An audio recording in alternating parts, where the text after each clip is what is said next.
Right, as you can see, just a bit of demonstration for you. The motor's cold. I'll just do a start up for you, just so you can hear it running. So that's on that's a cold start.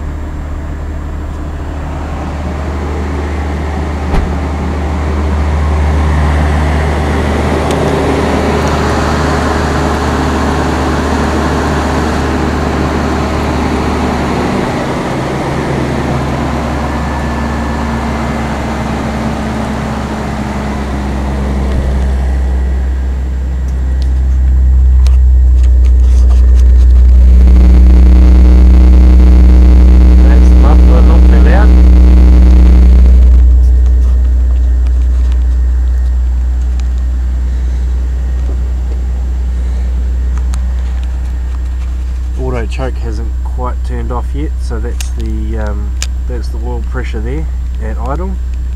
Drops down to about just above 4 normally.